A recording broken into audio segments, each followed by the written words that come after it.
Bismillahirrahmanirrahim. Today we are going to start our aggregate expenditure components. Like aggregate expenditure is equal to C plus I plus G plus net exports. So today we are going to do what is meant by the government expenditures, government spending. That is called G. So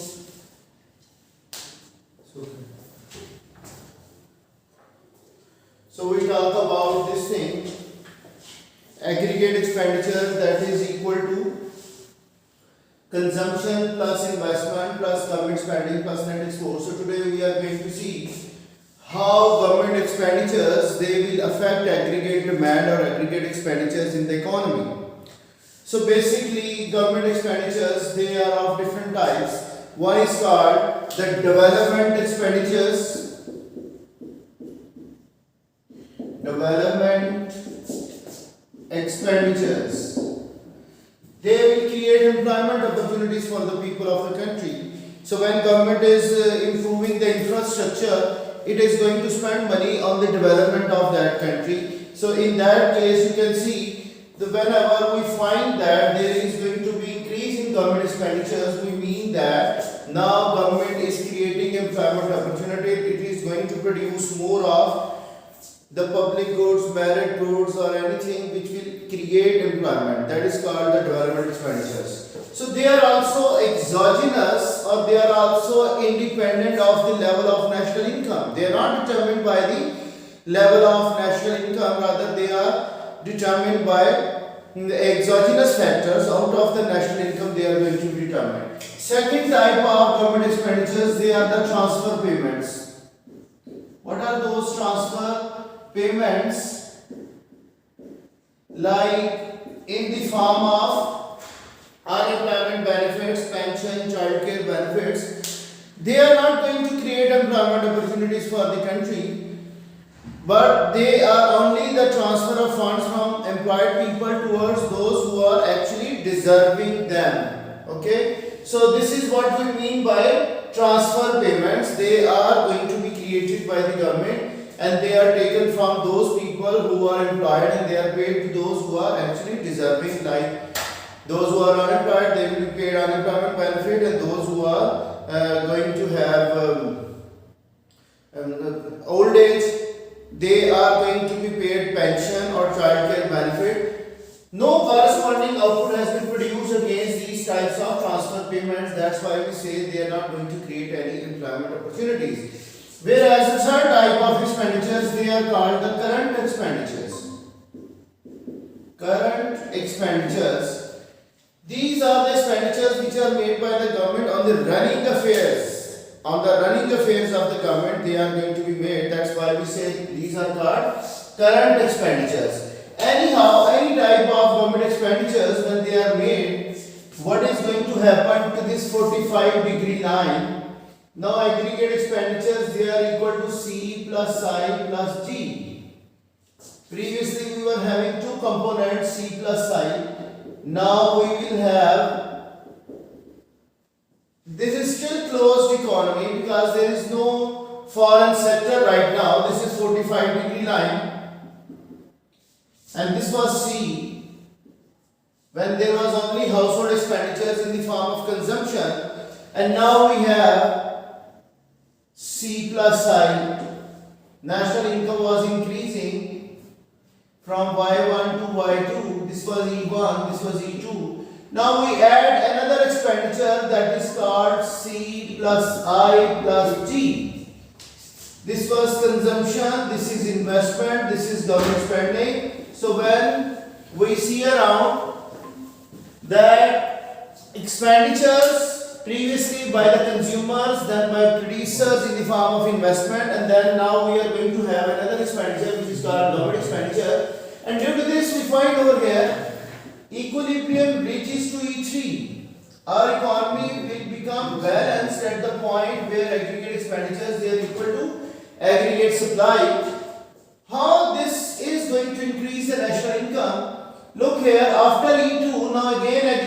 expenditures, they are more than aggregate supply. Government spending is more than the taxes. That's why we see when government spending is more than taxes, taxes are the withdrawals of government spending. So when government spendings are higher than the taxes, national income will be continuously going to increase. Aggregate expenditures, they will be high. And at this point we find over here G is equal to T. Government expenditures, like they are the injections to the economy, they are balanced with the withdrawal of the taxes of the government. So when they are equal, again economy will come to the balanced condition or equilibrium point. And after this again you can see government expenditures are lower than taxes. So economy income level will be declining when taxes are higher than the government expenditures. So this is our 45-degree line diagram. If we draw injection and withdrawal diagram, like we were measuring many things along this axis, this is the point where we found saving line, and now it is S plus T. There are two withdrawals instead of single one. Saving, that is the withdrawal of the consumers or households, and taxes, they are the withdrawals of government expenditures. Whenever government spends money, it collects taxes from the people in order to balance its expenditures. So here we found when investment was added, national income was increased to this level where saving and investment, they were balanced. This was injection line, investment over here, yesterday we were talking about. And now we found that Y3 is here and how it can be reached when injection line is added up with government spending. So this is now government spending. So when investment increases, national income increased. When government spending is increased, we see over here, national income will be further increasing. Okay. So if taxes are going to increase, national income will decrease because this line will shift leftward. Withdrawal line, if it is going to shift, sir? If withdrawal line is going to shift leftward, taxes are increased, the national income will be falling. And if government spending, they are going to increase, then injection line is shifting upward and national income will be increasing in the country. So basically, whenever injections are added to our economy, they will definitely increase the national income and economy will reach to the equilibrium point where all injections, they are balanced with all the withdrawals. So what are the withdrawals of this government spending, that is the taxes? So in this diagram, economy is equilibrium where aggregate supply equals to aggregate expenditures and national income. And here we are measuring injections and withdrawals. This upward sloping line is showing us the withdrawal line where we found two withdrawals like saving and taxes, and in the horizontal lines they are telling us about the injections, like first injection, that was investment to the economy by the private producers, and now government is going to spend money in order to improve the infrastructure in the economy. And then we found that where injections and withdrawals, they are balanced with each other, that is the main equilibrium point of the whole economy. That's about our government expenditures in the circular flow. Now come towards the last topic. This is called the net exports. What are going to determine the net exports of the country? This is called net exports.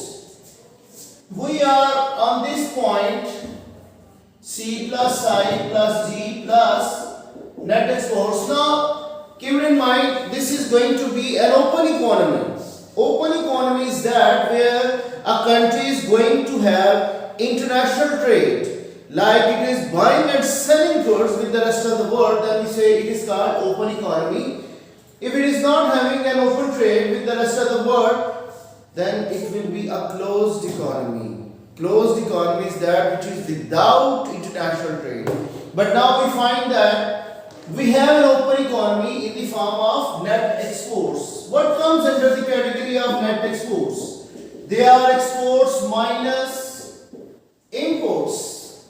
What are these? Exports minus imports. And exports are the injections. Exports are denoted by X, whereas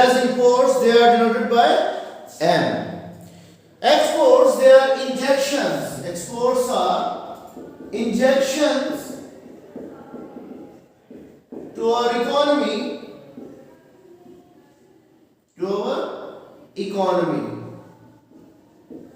alright, and they are also autonomous, like government spending, like investment.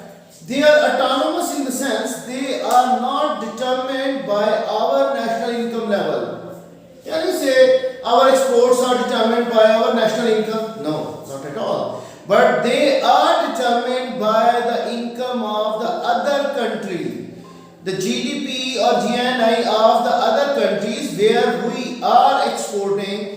If their economy is expanding, they are having more of economic growth, or their own economy is showing us a boom situation where aggregate demand is increasing in their economy, definitely they will be buying our goods, which are their imports.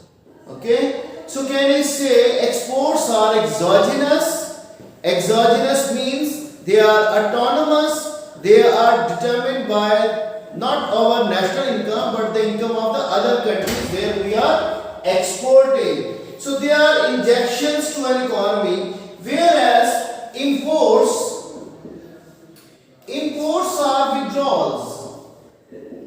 They are also withdrawals of our economy. How they are withdrawals? Now national income is going out of our circular flow, it is going abroad. And keep in mind, withdrawals, they are determined by our national income. They are dependent upon our income. When our national income increases, we were able to save, we were able to pay taxes, and now we will be able to pay import expenditures. And these imports are determined by our national income. They are endogenous. They are determined by our national income level. They cannot be autonomous. They are purely determined by the level of national income. Now, how these exports and imports are determined other than income? I said earlier, when income of the other countries, the global income level increases, that will increase the demand of our goods. And when our income level increases, we will be demanding more of imports, which are the exports of the other countries. Another factor which can determine the exports and imports of the country, that is the exchange rate. You might be knowing that whenever our currency becomes depreciated, our currency becomes weaker against the other currencies. So what happens? Other countries' currencies, they are becoming stronger than ours. So their appreciation of currency will make their imports cheaper in terms of their own currency, and our exports will be increasing. So whenever our exchange rate depreciates, so what happens? Other currencies exchange rate that will be appreciating. So in their currencies, our goods will become dearer to them. When they are becoming dearer to them, so what happens?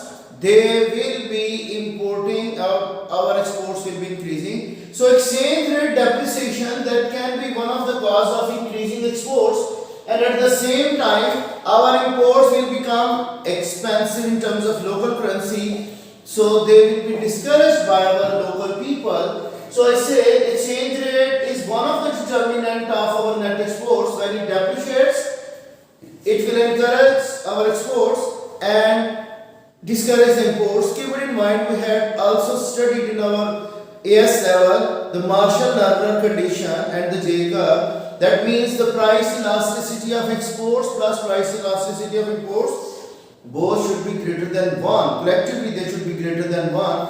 Then depreciation of the currency will help us to have a positive net exports. If Marshall-Lerner condition is unfulfilled, in that case, our net exports cannot be having a positive sign, but it will be a negative sign.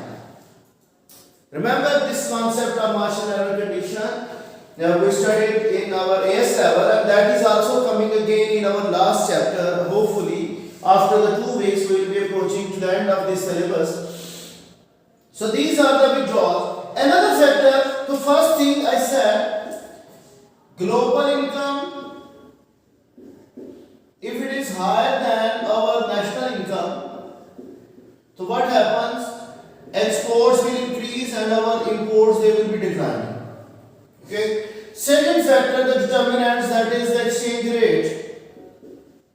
Exchange rate depreciation and the fulfillment of Marshall error condition, that will make our net exports positive. And the third factor, that is the general price level. Price level, general price level. You can see when price level of other country they are facing inflationary problem, so definitely our goods will become competitive in their market. When our goods are becoming competitive, they will be buying our goods. So these could be the three factors. Another factor you can write, the protectionist policies. If taxes, tariffs and quota, they are going to be having strict actions on our imports, then they will be restricting the imports. Whereas the other country, if they are having flexibility in their protectionism, then definitely our exports will also be growing in their markets. Okay. Now, when exports are added, what happens over here? I say now exports are added to our circular flow. I am extending the same diagram rather than to make it again. This is now aggregate supply, which is equal to Y and aggregate expenditures. So previously economy was operating at E3. Now exports are added, which are also autonomous. Now our economy is having C plus I plus G plus X. Exports are added. So what is happening? Economy is having full open scenario where we find that national income equilibrium reaches to E4. This is 4-sector economy, an open economy, and now national income will rise to this level by 4. This is what. After E3, exports are higher than imports. So what is happening? Our national income is increasing, and at E4, exports will be balanced with imports, and national income comes to an equilibrium point. And after E4, exports will be lower than our imports. So again, the withdrawals will be causing national income to fall. Okay, we see over here. Now this open economy can be represented in the lower diagram as well. Now this is S plus T plus M. These are the three withdrawals of an open economy. So we see over here, when exports are added, this is our Y4 level of national income, and these are our exports. When they are added, we have I plus G plus X. This is our injection line. When injection line is horizontal, when horizontal injections they are increasing, national income is increasing. Here exports are greater than imports. Here we found that government spending was greater than taxes, and here government spending was less than taxes, and now exports will be lower than imports after this equilibrium point.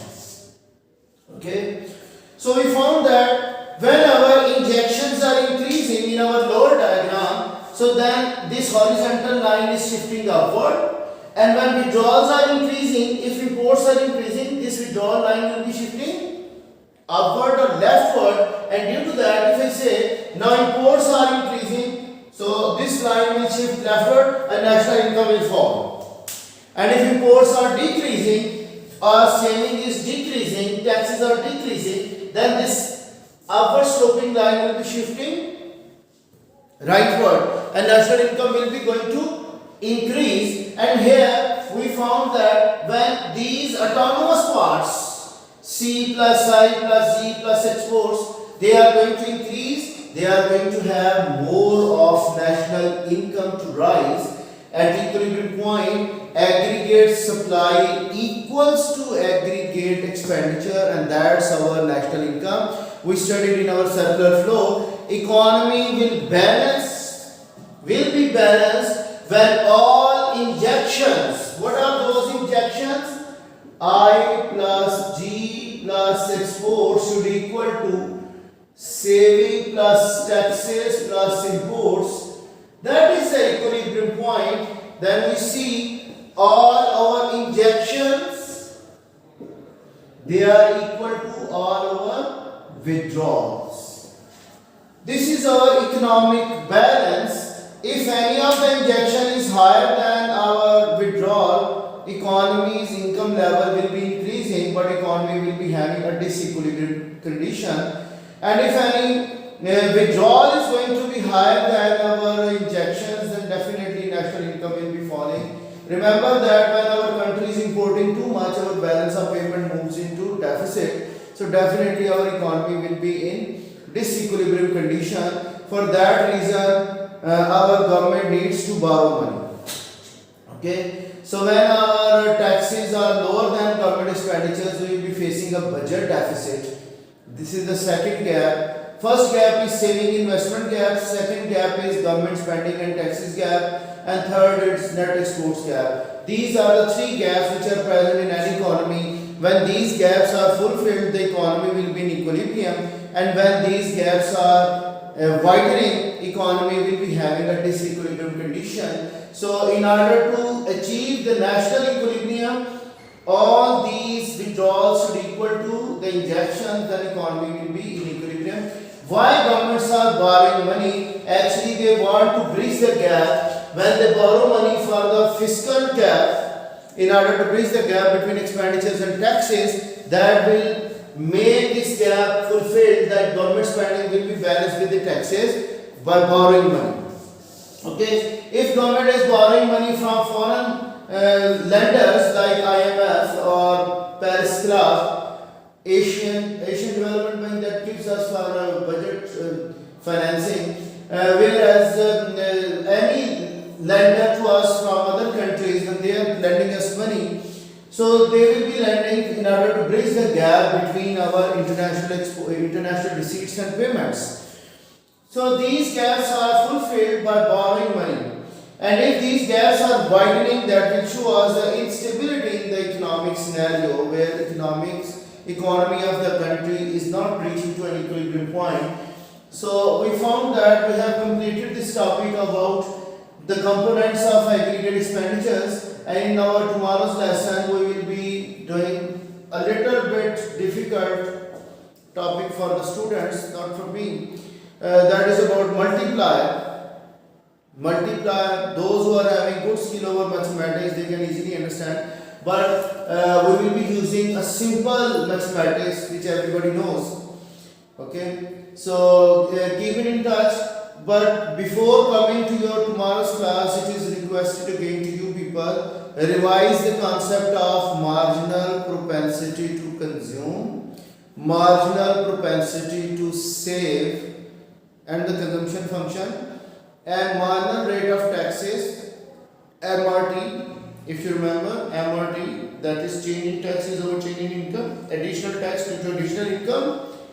And if you can, that is MPM, marginal propensity to import, that whenever our income increases, by how much part additional income of how much part will be spent on imports, that is called MPM. So these three withdrawals like MPS, MRT and MPM, they will be used to construct our concept of multiplier, and then after that we will be going towards accelerator principle. So that's all for today's lesson. I have completed two of the components today, that is government expenditures and net exports. So and what are the determinants of net exports and what are the determinants of government expenditures? So during recession, government spendings are high, and during the boom, government taxes are going to be high. So this depends upon the economic conditions, how government will be changing its expenditures in the economy, okay, and in which sector they are going to spend money. Okay, that's all about our components of aggregate expenditures, and in next class, come tomorrow to learn about the multiplier concept. Thank you. इसमें मेरी